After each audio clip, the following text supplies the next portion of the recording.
अभी जहां मैं खड़ा हूं और शायद आप दृश्य देख पा रहे होंगे, दिल्ली के हरियाणा की तरफ वाला जो बॉर्डर है, सिंघू बॉर्डर, सिंघू बॉर्डर के नाम से जो अब पूरे देश में चर्चित हो चुका है, जिस आंदोलन ने पूरे देश को सोचने पे मजबूर किया है, फिलहाल उस पड़ाव पर, उस आंदोलन स्थल पर हम कुछ दोस्त आए हुए हैं और मकसद ये था कि दिल्ली की जो सर्दी है, इस समय जो ठंड रात है, कई बार दिल्ली की सर्दी में इस वक्त जो तापमान है वो तकरीबन 4 डिग्री, 3 डिग्री, 2 डिग्री तक पहुंच जा रहा है। और इस सर्द रात में इस तरफ जो पूरा दृश्य आप देख पा रहे हैं, अभी थोड़ी देर में मैं कोशिश करूंगा कि मैं चलते हुए आप लोगों को ये पूरा दृश्य दिखाऊं कि ये जो ट्रैक्टर ट्रॉली जिसमें सारे किसान लोग पूरी तैयारी के साथ आए थे, शायद उनको अंदाजा इस बात का था कि जो सरकार है वो इतनी जल्दी मानने वाली नहीं है, इसलिए वो पूरी तैयारी के साथ आए और डटे हुए हैं। और पिछले कई दिनों से जो बातचीत का सिलसिला था वो रुक सा गया है। जैसा ये सरकार हर मसले पर करती है, वही इस मसले पर भी कर रही है। किसानों से बातचीत की बजाय पूरी सरकार, पूरा कैबिनेट, पूरा तंत्र अब इस बात की कोशिश कर रहा है कि वो बड़ी बड़ी रैलियां करे, उसके सारे कैबिनेट मिनिस्टर से लेकर सांसद लोगों को समझाने जाएं कि कैसे ये गंगा जल की तरह पवित्र तीनों कृषि कानून उनके हित में बनाए गए हैं। और अब इन किसानों से बातचीत के रास्ते तकरीबन बंद कर दिए गए हैं। एक डेडलॉक की सिचुएशन बन गई है और ऐसे वक्त में हम लोग इस सिंघू बॉर्डर पर आए हुए हैं और रात के तकरीबन 11 बजने वाले हैं। तमाम जगहों पर अब लोग, इतनी ठंड है यहाँ पर कि अपने अपने जो ट्रॉली हैं, गाड़ियाँ हैं, जो उन्होंने रहने के लिए थोड़ा सा ढक करके एक आशियाना बनाया, उनमें वो अंदर जा चुके हैं। अब ये समझने वाली चीज़ है कि उसमें भी कोई बहुत आराम उन्हें नहीं मिल रहा होगा। यानी कुछ तो बात ऐसी है जिसकी वजह से, जिसके चलते इतने विपरीत हालात में भी ये लड़ रहे हैं। हमारी पीढ़ी के लोगों के लिए, हमारे जैसे युवाओं के लिए, या इस समय देश में जो युवाओं को समझाया जा रहा है कि आंदोलन करना बुरी चीज होती है, राजनीति बुरी चीज होती है, सरकारें जो करती हैं वो बहुत अच्छा करती हैं, और सड़क बंद है तो लोगों को नुकसान हो रहा है, लोगों की आवाजाही रुकी हुई है, इन सारे तर्कों के परे जा करके एक बार विचार करना चाहिए कि कहीं कुछ तो ऐसा होता है। जमहूरियत में सबसे बुनियादी चीज होती है सड़कें, और डॉक्टर लोहिया को याद करें तो वो कहते थे कि सड़कें खामोश हो जाएं तो संसद आवारा हो जाती है। आज संसद सत्र तक स्थगित कर दिया गया। कल्पना करिए कि इस वक्त जब संसद सत्र चल रहा होता तो उस समय इनकी आवाज शायद संसद तक जाती, लेकिन संसद सत्र को नहीं चलने दिया गया और उसे बंद कर दिया गया। और इस जगह पर जितने किसान बैठे हुए हैं, अब उनसे कोई नुमाइंदगी नहीं, कोई बातचीत नहीं कर रहा। तो इसलिए अब हम इस बात को सोचने के लिए मजबूर हैं कि असल में क्या हो रहा है। तो हमारे जैसे युवाओं की पीढ़ी के लिए ये जानना बहुत ज़रूरी है कि कैसे हर उम्र के लोग यहाँ पर आकर के अपनी लड़ाई लड़ रहे हैं। इतने मुश्किल हालात में, इतने विपरीत मौसम में वो टिके हुए हैं और वो ये चाहते हैं कि यह तीनों बिल वापस जाए, और बिना इन तीनों बिल के वापस कराए वो यहाँ से पीछे जाने के किसी भी मूड में नहीं है। तो आइए चल के देखते हैं कि क्या दृश्य है और कैसे इस विपरीत हालात में किसान अपने वजूद की लड़ाई लड़ रहे हैं। मैं कोशिश करूंगा कि कुछ चीज़ें आपको साथ में बताते चलूं, और मैं अब सामने से हट करके मैं चाहता हूं कि वो दृश्य आप लोगों को दिखे जिसमें उन दृश्यों को समझें आप कि कितनी मुश्किलों में वो अपनी लड़ाई लड़ रहे हैं। तो आइए आगे चलते हैं, देखते हैं। जो इस समय हम लोग यहाँ पर खड़े हैं, ये वो एक इलाका है, रोड का एक हिस्सा है जिसको खाली छोड़ा गया है। वो इसलिए कि कोई अगर ज़रूरी वाहन आ रहा है वो अपने इस रास्ते से वो आ सके, जा सके, और इसके जरिए वो कोशिश कर रहे हैं कि वो इन लोगों को कुछ सहूलियत दे सके। दूसरी तरफ शायद अंधेरा है, ऐसे कुछ जगहों पर टेंट लगे हुए हैं जहां वो खाना खाने के बाद आराम कर रहे होंगे। मेरे लिए ये समझना बड़ा मुश्किल है कि कैसे वो आराम कर रहे होंगे। उनके घर, उनके परिवार, उनके बच्चे इस वक्त गांव में होंगे और वो इन टेंटों में, जैसे अब ये ट्रॉली देखिए, इसको चारों तरफ से ढक दिया है और इसमें वो अंदर बैठे हुए हैं। ये समझ पाना कितना मुश्किल है। और मैं जहां खड़ा हूं, एक बात बहुत शिद्दत से कहना चाहता हूं, तब तक आप वो दृश्य देख पा रहे होंगे जहां लाइट जल रही है, वहां उनके खाने का इंतजाम हो रहा है और तमाम लोग उस मिशनरी मोड में, गोया वो ऐसे लोगों की सेवा करने के लिए खाना बना रहे हैं, इस ठंड के मौसम में पानी भर रहे हैं, अगले दिन की तैयारी कर रहे हैं। जैसे लग रहा हो कि एक देश को बचाने के लिए, अपने समाज को बचाने के लिए जो लोग लड़ रहे हैं, उनके लिए पूरी शिद्दत से ये लोग लगातार काम कर रहे हैं। जो बात मैं बताना चाह रहा था वो ये कि इस वक्त अगर आप सिंघू बॉर्डर पर आएंगे और अगर आप इन जगहों को घूम कर देखने की कोशिश करेंगे तो आपको पता चलेगा कि यहाँ जल निकासी तक की व्यवस्था नहीं है। ये तो सड़क है, नेशनल हाईवे नंबर 1 है, और इस नेशनल हाईवे पर उनके खाने, नहाने और नृत्य क्रिया के लिए जो जगहें हैं वो थोड़ी थोड़ी सहूलियत से बनी है, मगर अब वो चीजें ऐसे दिशा में जा रही हैं कि उनमें से भयानक बदबू चारों तरफ पसरी हुई है। ये सफाई करते हैं, सब कुछ है, लेकिन यहां रहना कितना मुश्किल है। चारों तरफ अजीब सी गंध पसरी हुई है और इस गंध में जितनी सफाई हो सकती है वो उतनी सफाई कर रहे हैं, मगर ऐसी जगहों पर आप जो देख पा रहे होंगे कितना मुश्किल है। शायद आपको अंदाज़ा उतना नहीं लग पा रहा हो, अगर आप यहाँ आकर देखेंगे तो आपको एहसास होगा कि उस चारों तरफ इतनी गंदगी पसर गई है, बशर्ते कि वो सफाई करते हैं, मगर वो दृश्य नहीं है। सर्द रात, और इस समय मैं जब आपसे बातें कर रहा हूँ, हमारे हाथ बुरी तरह ठंड में जकड़ से गए हैं। अब इस टेंट के पीछे से कुछ ढोलक मजीरे की आवाजें आ रही होंगी।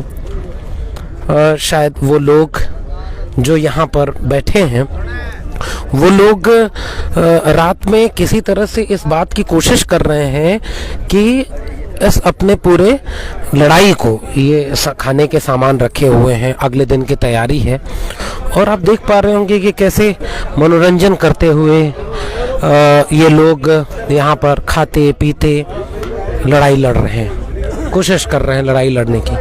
और देखिए रोटियां बन रही हैं, ये आप देख पा रहे होंगे। ये दृश्य देखिए,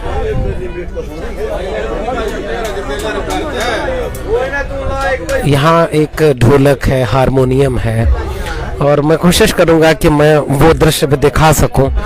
आंदोलन जब रचनात्मक बन जाता है, आंदोलन जब रचनात्मक ढंग से लड़ने की कोशिश की जाती है, तो कैसे वो पूरा दृश्य अद्भुत हो जाता है।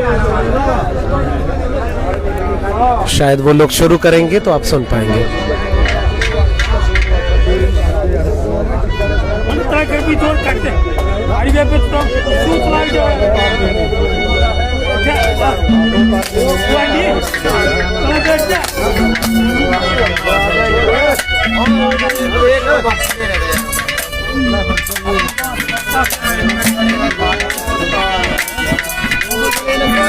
ये जो समूह है ये हरियाणा से आया हुआ है, और देखिए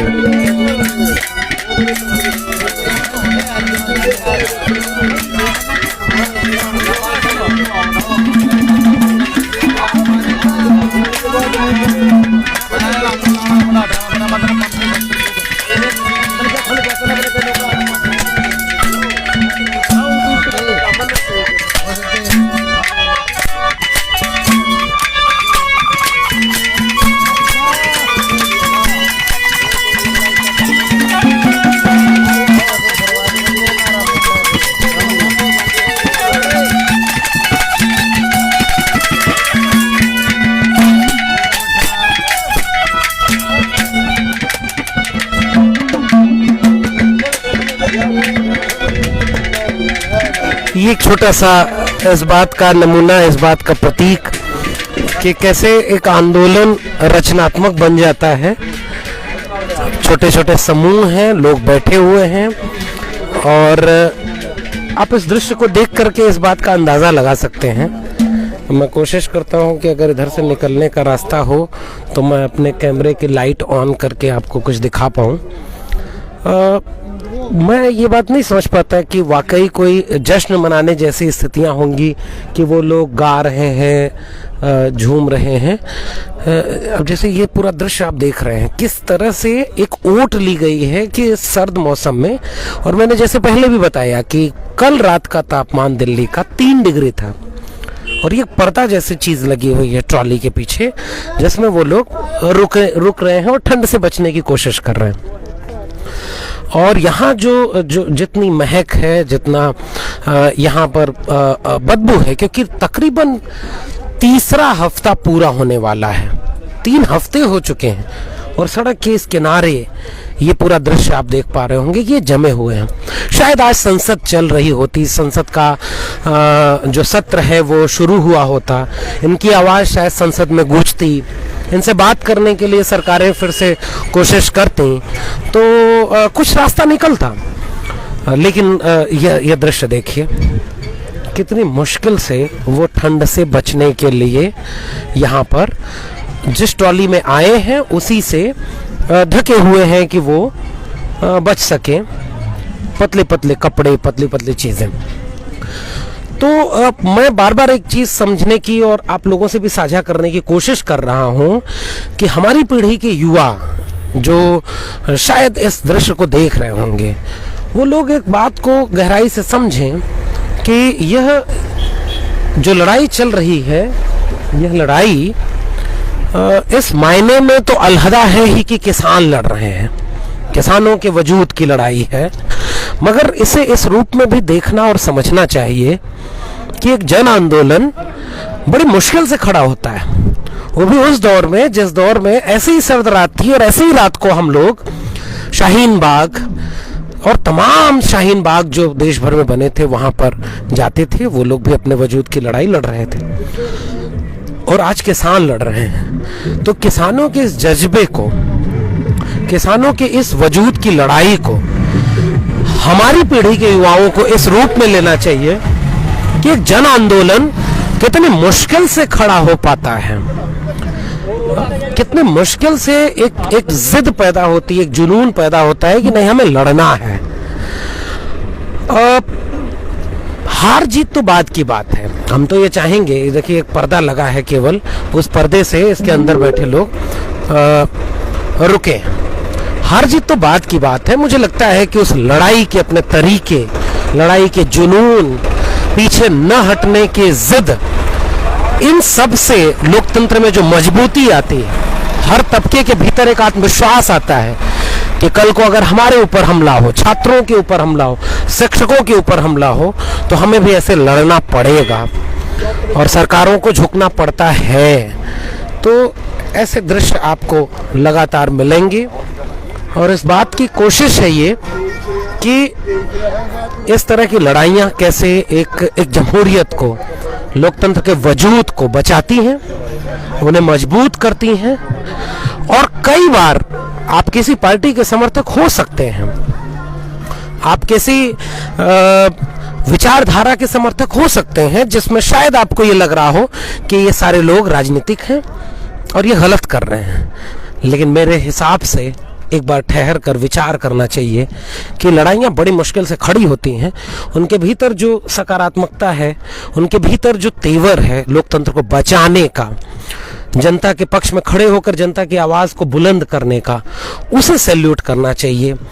आप देख पा रहे हैं कि सड़क के दोनों किनारों को बाकायदे साफ किया गया है, बावजूद इसके जिधर कूड़े फेंके जा रहे हैं क्योंकि उसकी कोई व्यवस्था नहीं है, वहाँ से भयानक बदबू आ रही है, ठंड है, पीछे से रसद कम हो रही है, लेकिन फिर भी ये इस जगह जमे हुए हैं और इस आंदोलन में लगातार अपने हक की लड़ाई लड़ रहे हैं। मुझे लगता है कि मेरी उम्र के तमाम युवाओं को इन जगहों पर आना चाहिए, इन जगहों पर बात करना चाहिए लोगों से। मैंने कोशिश की थी कि कुछ लोगों से बात करूं, लेकिन बहुत वो थके थे, कुछ लोग कैमरे के सामने असहज थे, वरना मैं खुद चाहता था कि वो लोग अपना किस्सा, अपनी यादें, अपनी चीज़ें सुनाएं कि कैसे वो इस मुश्किल लड़ाई को, जिसमें सरकार ने शायद छोड़ दिया है उनको, उनके अपने स्तर पर छोड़ दिया है, तो ये कितनी मुश्किल बात है। शायद मैं बहुत छोटे से टुकड़े को मैंने दिखाया आपको कि कैसे यहाँ पर वो लड़ाई जारी है। इस अंधेरे में शायद आप देख पा रहे होंगे वो तमाम ट्रॉलियाँ जो एक पतली पन्नी ऊपर लगी हुई है और पीछे से बस ढका गया है। सारे लोग उसके अंदर इस ठंड के मौसम में किसी तरह से ठंड से भी लड़ रहे हैं, सरकार से भी लड़ रहे हैं, अपने भविष्य के लिए लड़ रहे हैं। और ये वो जो जगह हैं जहां मैं बता रहा था कि जिधर से बहुत बदबू आ रही है चारों तरफ से, इस माहौल में ये दृश्य, खुला हुआ ट्रॉली है, इसके अंदर लोग सोए हुए हैं और मैं बिल्कुल धीरे धीरे बात कर रहा हूँ कि, और मैं चलते हुए बात कर रहा हूँ कि शायद उनके उस नींद में खलल न पड़े, क्योंकि शायद वो जमहूरियत को लील जाने वाली नींद में खलल डालने के लिए अपनी नींदें कुर्बान कर रहे हैं। निश्चित रूप से ये बाबा जी, जिनकी उम्र आप देख पा रहे होंगे उनके चेहरे से, उम्र के उस पड़ाव पर भी अपने बच्चों के भविष्य के लिए लड़ रहे हैं। असल बात ये है कि ये लड़ाइयाँ, आखिरी बात जो मैं आज कहना चाह रहा हूँ वो ये कि कई बार जब हमारी पीढ़ी के युवाओं के बीच अक्सर जब आपके सामने मुद्दे ये बना के पेश कर दिए जाएं कि लव जिहाद सबसे बड़ा मुद्दा है, ट्रिपल तलाक सबसे बड़ा मुद्दा है, धर्म परिवर्तन सबसे बड़ा मुद्दा है, जगहों के नाम बदल देना सबसे बड़े मुद्दे हैं, ऐसे में हर वो आंदोलन जो असली मुद्दों को बहस के अग्रिम पंक्ति में लाकर खड़ा कर दे, आप भी अपनी एक राय बनाते होंगे कि किसानों के साथ क्या है क्या नहीं है।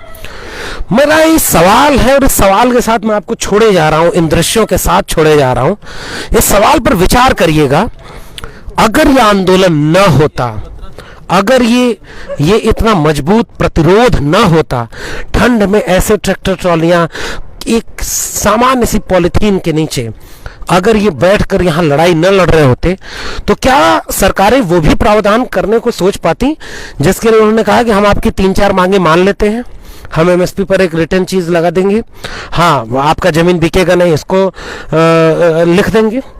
कल्पना करिए अगर ये आंदोलन न होता तो क्या ये बहसें हो पाती, क्या खेती किसानी को लेकर के बहसें हो पाती कि कैसे इस देश में क्या क्या मुसीबत है और ये कानून कितना गलत है। इस लिहाज से सोचिए तो आपको एहसास होगा कि जमहूरियत में आंदोलनों का, प्रतिरोध का और उनके अपनी आवाज़ उठाने का क्या महत्व है।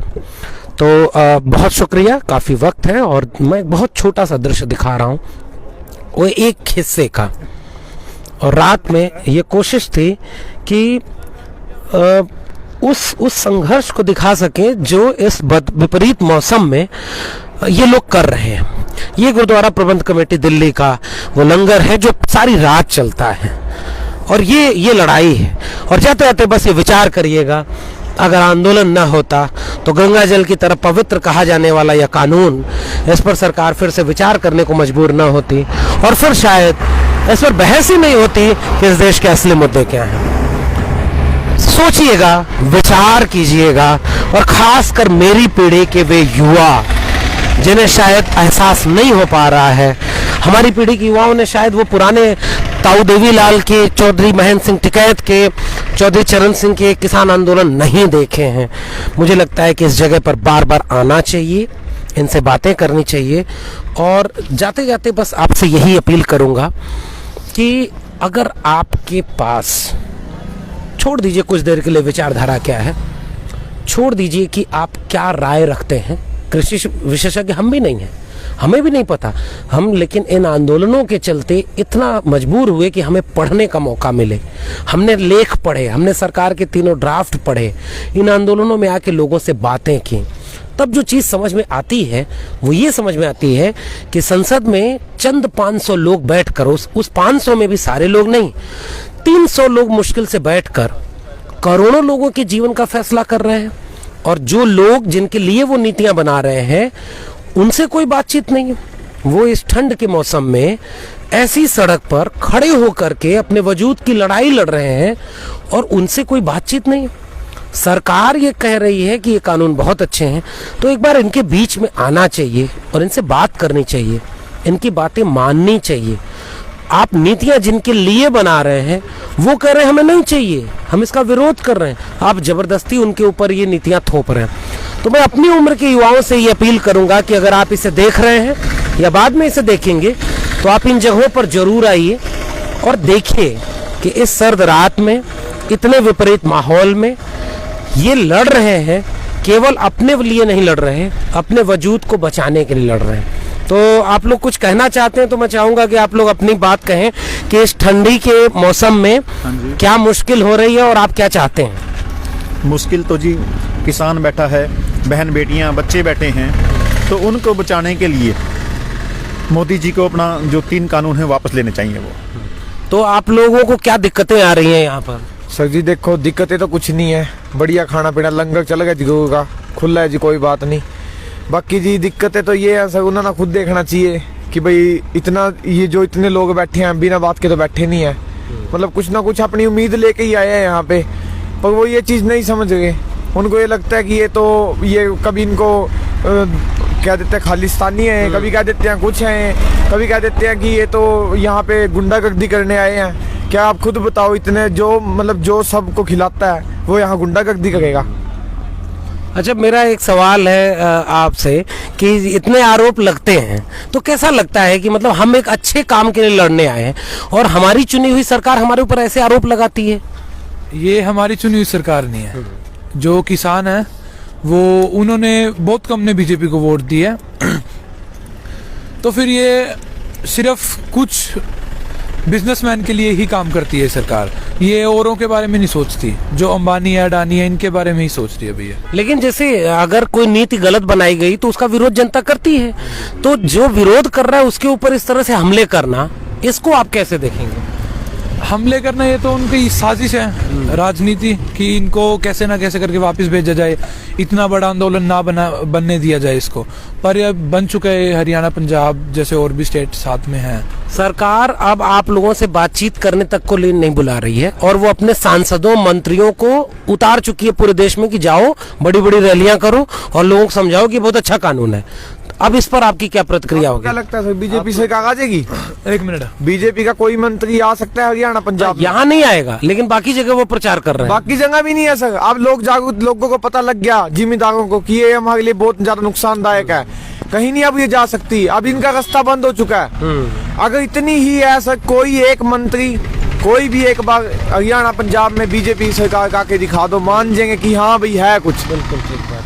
ठीक है, आपको क्या लगता है कि सर जो ये बाकी जो इंडिया के बाकी जो पार्ट बचा वहां पक जाएगी बीजेपी सरकार? सबको पता है कि ये हमारे लिए नुकसानदायक है और इस टाइम हर जो किसान के जितने भी बच्चे हैं वो सब एजुकेटेड हैं सर, उनको पता है कि हमारे लिए क्या अच्छा है क्या है। मैं आपको बोलूं कि आप ये मीडिया काम छोड़ के आप चाय की दुकान खोलिए और आप कहोगे नहीं मैं चाय की दुकान नहीं खोलूंगा, मेरे लिए मीडिया काम अच्छा है। मैं कहूंगा नहीं, आप चाय की दुकान खोलिए, वो काम आपके लिए अच्छा है। आप क्या करेंगे उसके लिए? आप कहेंगे ना नहीं मैं ये काम नहीं करूंगा।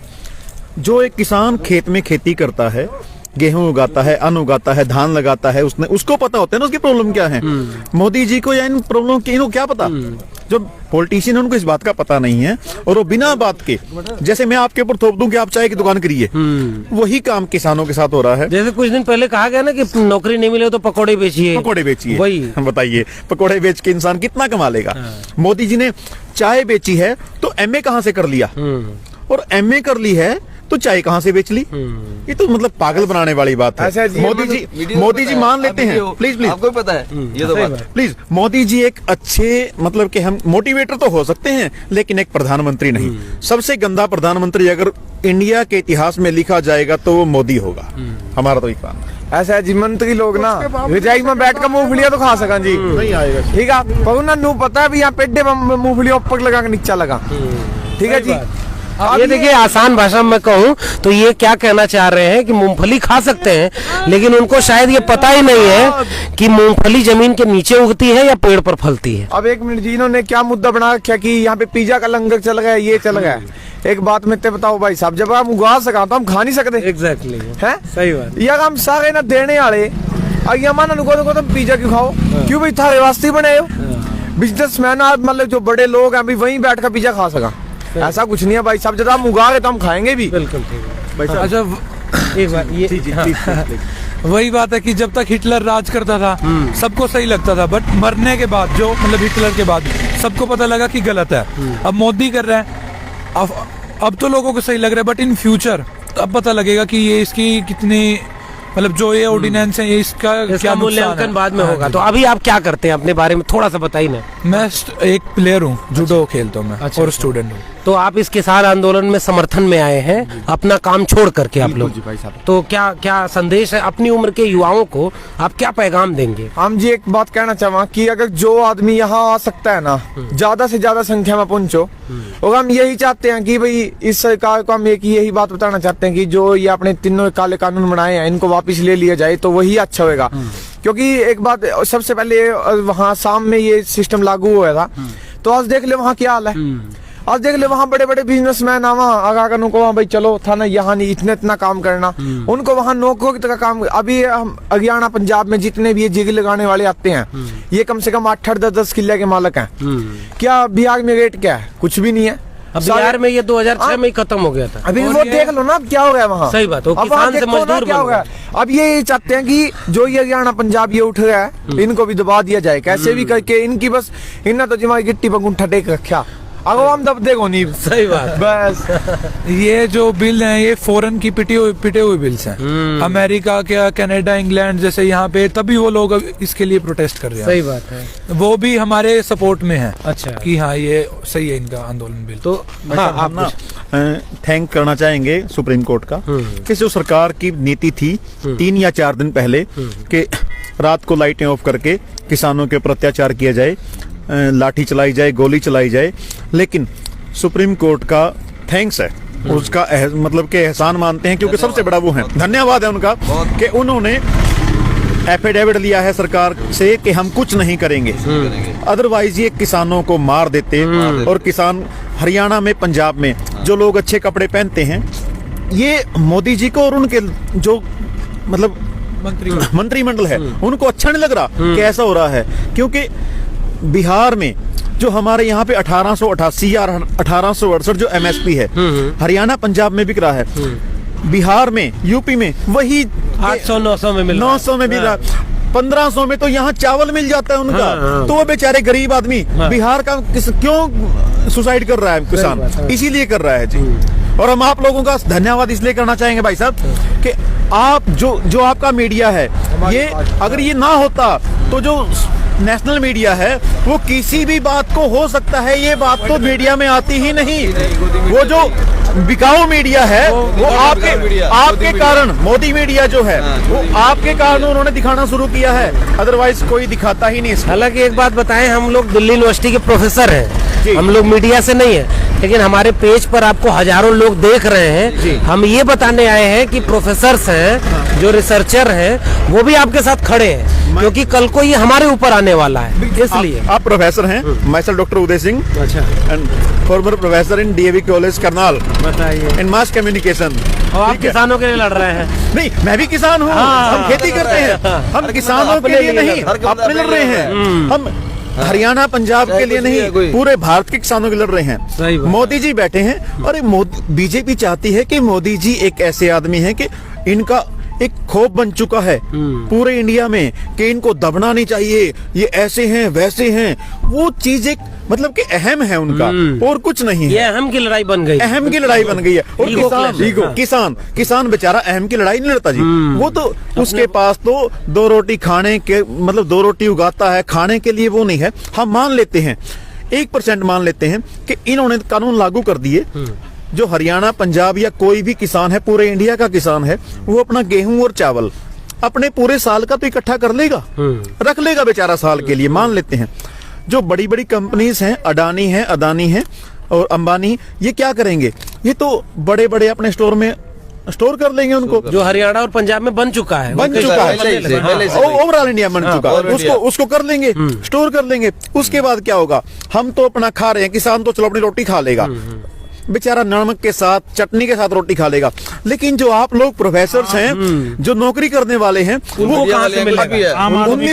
1925 रुपए का गेहूं लेकर के 19 रुपए 25 पैसे किलो गेहूं खरीद करके आपको वो आटा चाहे वो 50 रुपए बेचे, 60 रुपए बेचे, 80 रुपए बेचे, तो देश कहाँ जाएगा? आपको खरीदना पड़ेगा।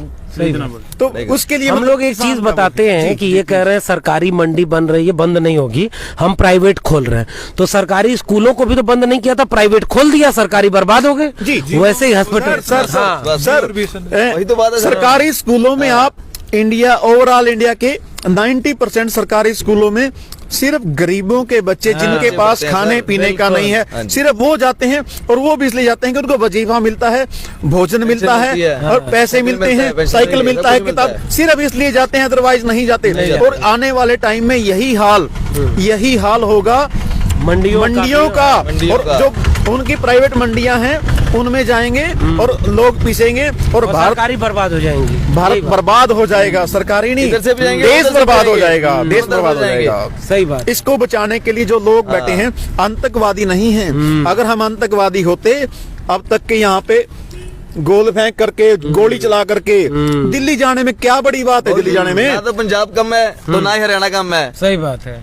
और उनको गोली चलाने की, लड़ाई करने की बात हुई तो मोदी क्या था? कुछ भी नहीं था। पंजाब के लौंडे भी था तो हरियाणा के लौंडे भी, उससे भी ज्यादा पंजाब के, उससे भी ज्यादा। अरे जो सेना में है वो भी तुम्हारे 10 बच्चे चलते हैं, उससे ज्यादा जेल में है पंजाब के बंदे और हरियाणा के बंदे भी। जो हरियाणा में, जो दिल्ली भी कम नहीं, पंजाबी कम नहीं, जो दिल्ली पुलिस है, हरियाणा पुलिस है, जो सीआरपी है, आईटीबीपी है, बीएसएफ है, जो अपनी आर्मी है, उसमें किसके बच्चे हैं?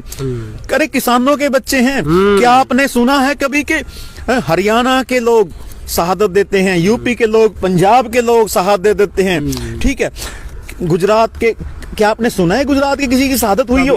आज तक गुजराती, किसी भी गुजराती का आज तक सुना आपने शहादत हुई है?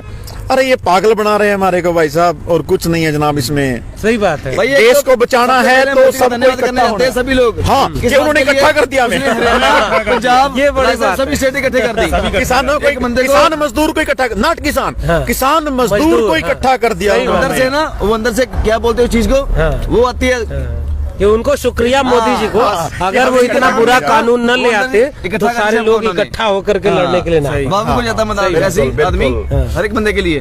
और सर आप लोग दिल्ली यूनिवर्सिटी से आए हैं, जहाँ से मतलब किसी भी कॉलेज में हैं, आप लोग जो आए हैं और किसानों के लिए वो कर रहे हैं, आपका बहुत बहुत धन्यवाद।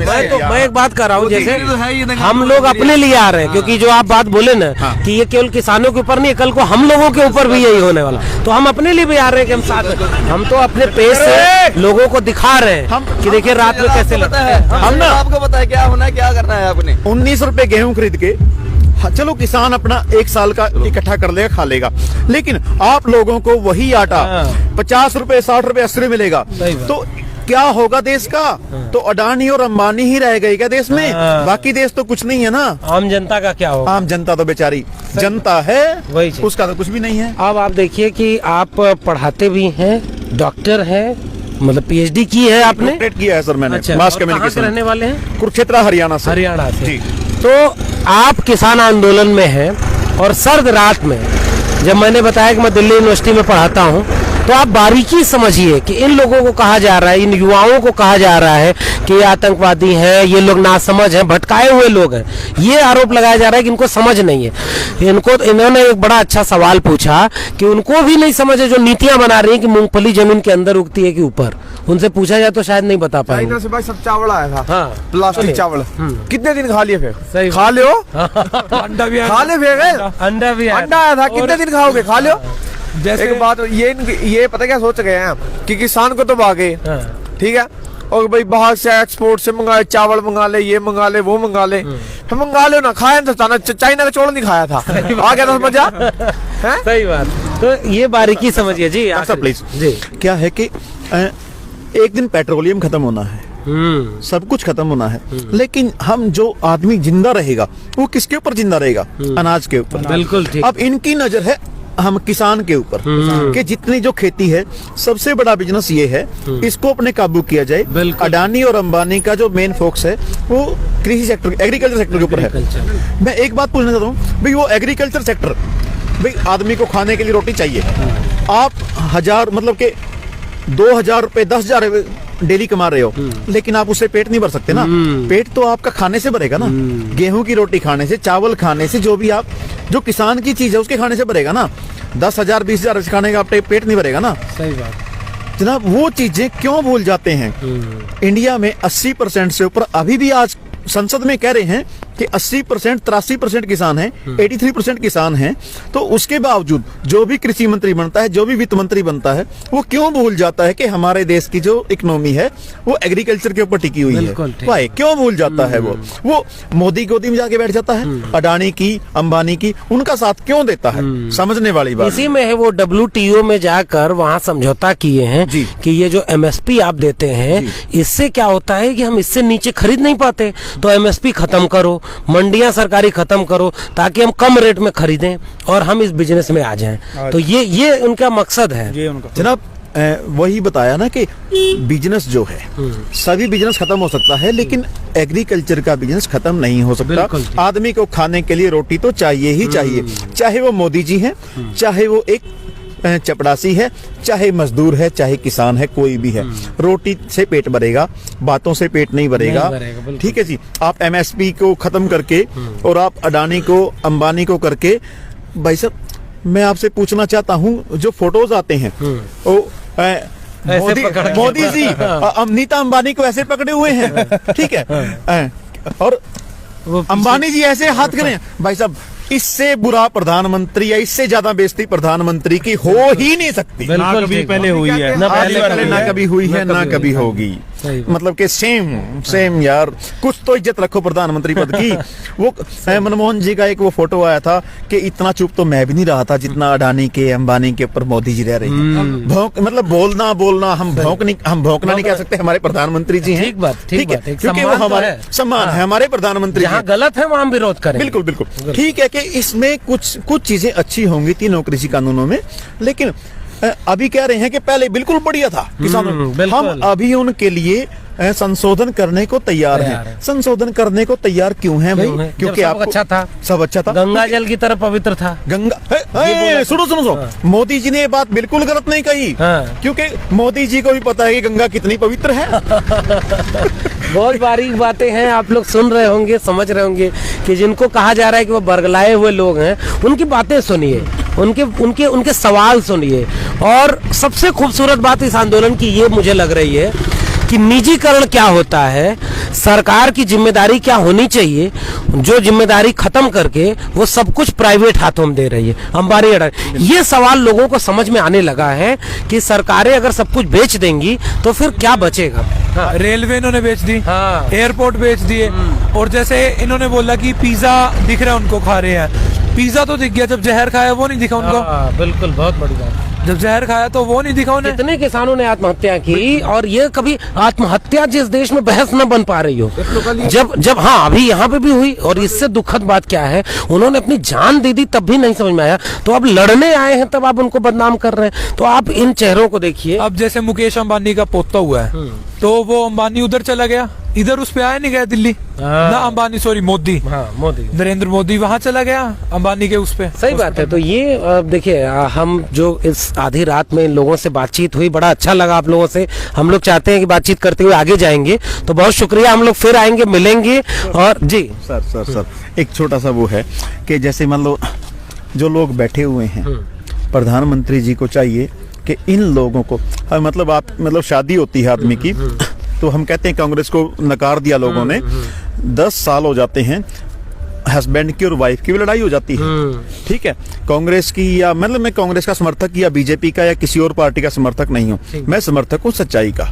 ठीक है, इन्होंने क्या जरूरत थी, वही बात है कि मैंने आपको, आप भाई पत्रकारिता कर रहे हैं, प्रोफेसरशिप कर रहे हैं, आप प्रोफेसरशिप मत कीजिए, आप चाय बनाइए या आप मजदूरी कीजिए, उसमें आपकी भलाई है। आपको पता है ना उसमें किसकी भलाई है। सही बात। एक जो मजदूर खेतों में काम करता है, क्या उसके वो अपने हक नहीं पता? मोदी जी बताएंगे कि नहीं खेती ऐसे की जाए, सही बात। अदानी बताएंगे खेती ऐसे की जाए, या अंबानी जी बताएंगे खेती ऐसे की जाए। अरे जिसकी नस्लें उस खेती में चली गई, बिल्कुल ठीक है, तो क्या वो खेती करना नहीं जानता? क्या वो अपना अच्छा बुरा नहीं समझता? और ये तो मोदी जी का बहुत बहुत धन्यवाद कि हरियाणा, पंजाब, राजस्थान, उत्तर प्रदेश और पूरे देश को उन्होंने गरीब किसानों को, मजदूरों को जोड़ दिया। इस बात के लिए धन्यवाद है। लेकिन इससे बुरा प्रधानमंत्री नहीं आएगा, नहीं आएगा, नहीं आएगा। एक बार अपना नाम आप बोल दीजिए। Doctor Uday Singh, DAV college में मैं प्रोफेसर था, करनाल, और कुरुक्षेत्र डिस्ट्रिक्ट है मेरा, किरमिच गांव है मेरा। एक बात भाई मेरी भी है कि जो पहले आपने देखा होगा ईवीएम से, है ना, वोटिंग होगी, पर आगे से बैलेट पेपर पर ही होगी। हाँ, ये भी मांग होनी चाहिए। ये भी मुद्दा हम उठाएंगे। Every vote for Modi. Exactly. पहले तो वो वोटिंग पंजाब और हरियाणा में तो बातें छोड़ दो, है ना, कभी होए, अब दोबारा बहुत जाने के लेट होगी, है ना, ये होगी भी तो बैलेट पेपर पर होगी। बैलेट पेपर, क्योंकि जहाँ आपने भी देखा होगा, जहाँ जहाँ पर इस बार भी जो थोड़ा समय पहले गुजरा है, जहाँ पर बैलेट पेपर हुई है वोटिंग, जहाँ वहाँ से बीजेपी हारी है ना, ठीक है नहीं, इसलिए ईवीएम का भी देखिए, सरकारों को ऐसे आंदोलन और ऐसे लोगों से ही डर होता है जो हर सवाल को समझते हैं। ईवीएम पर भी इनकी एक अपनी राय है, खेती किसानी पर राय है, निजीकरण को लेकर अपनी एक राय है। तो ऐसे युवाओं से ही उनको डर लगता है, इसीलिए वो इन लोगों से बात नहीं करना चाहते। तो बहुत शुक्रिया हम लोग। हाँ जी, आप हमारा मतलब जो हुलिया देख सकते हैं भाई, हमने पैंट पहनी है, जीन्स डाली है, और हमने जैकेट डाली है, तो इससे भी मोदी जी को, उनकी सरकार को तकलीफ है। पिज्जा खा रहे हैं उससे भी तकलीफ है। सही बात। अब अच्छा खाना खा रहे हैं उससे भी तकलीफ है। बिहार के, बंगाल के मजदूर, उड़ीसा में मैंने जाके देखा कि हम अपनी थाली फेंक के चाट लेते हैं। इससे बुरी हालत क्या होगी देश की? मोदी जी कह रहे हैं कि हमने 51 देशों को अपना ये जो लॉकडाउन था उसमें समर्थन दिया। अरे हमारे देश के मजदूर 1600 किलोमीटर पैदल चले हैं, उनको आपने समर्थन नहीं दिया। अरे आपने ट्रेन बंद कर दी एकदम, लोगों को अपने घर नहीं जाने दिया, दिल्ली में रोक लिया, उधर यूपी में रोक लिया। क्या हम अच्छे कपड़े पहन लेते हैं तो हम अच्छे कपड़े पहन लेते हैं तो हम किसान नहीं हैं? किसान को आप क्या देखना चाहते हो? हम फटे कपड़ों में हो तभी किसान बनेंगे क्या हम? सही बात। ठीक है, तो जरूरी है क्या कि अडानी के बच्चे ही इंग्लिश बोलें, अंबानी के बच्चे इंग्लिश बोलें, किसान का बच्चा क्यों नहीं बोल सकता? और इस बीच लॉकडाउन में मंदिर और मस्जिद की लड़ाई कराओ, सबको आपस में लड़वाते रहो। भाई साहब जो एक बार हिटलर के बारे में वो बातें आई थी कि वो एक धर्म से नफरत करता था, एक इससे वो करता था, फोटो खिंचाने का शौक था। एक छोटी सी बात गूगल पे, मैं ये नहीं कहता कि मैं कह रहा हूँ, हम गूगल पे सर्च कर लो कि अमेरिका के प्राइम मिनिस्टर मिस्टर ट्रम्प आए थे इंडिया में, उन्होंने 3 दिन के अंदर 3 ड्रेस बदली थी। 3 ड्रेस बदली थी, ठीक है। और हमारे मोदी जी ने 3 दिन के अंदर 24 ड्रेस बदली थी। रिकॉर्ड है, आप देख सकते हैं। बिल्कुल ठीक है, ये सवाल समझ। और सवाल समझना क्या भाई साहब, अगर आप ओरिजिनल हैं, जो आप हैं तो हैं।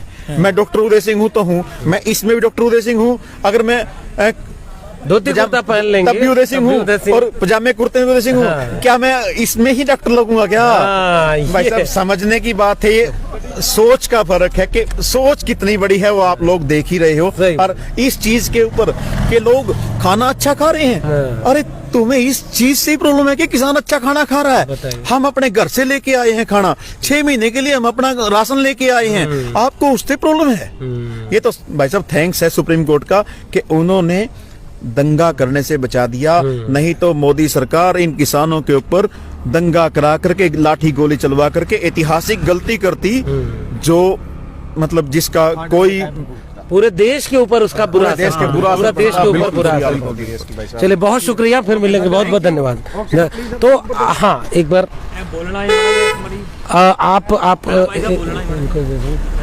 आप इस पूरे दृश्य को देखिए। मैं जो बातचीत कर रहा था, मैं फिर से चाहूंगा कि बस जाते जाते, चूंकि वक्त काफी हो गया है और आप लोग तमाम लोग सुन रहे हैं, मेरा मकसद था कि मैं लोगों से ये बता सकूं कि आप किस तरह से इस पूरे किसान आंदोलन को देखना चाहिए आपको, और आपको यहाँ आना चाहिए। उस बीच में ये तमाम युवा मिल गए, तमाम लोग उसमें प्रोफेसर मिल गए, और उनकी बातें सुनिएगा। अगर आप बात में सुन रहे हैं तो उसको विचार करिएगा। अब इससे ज़्यादा मेरे पास बोलने के लिए कुछ नहीं। आप सभी जुड़े, बहुत बहुत धन्यवाद। मेरा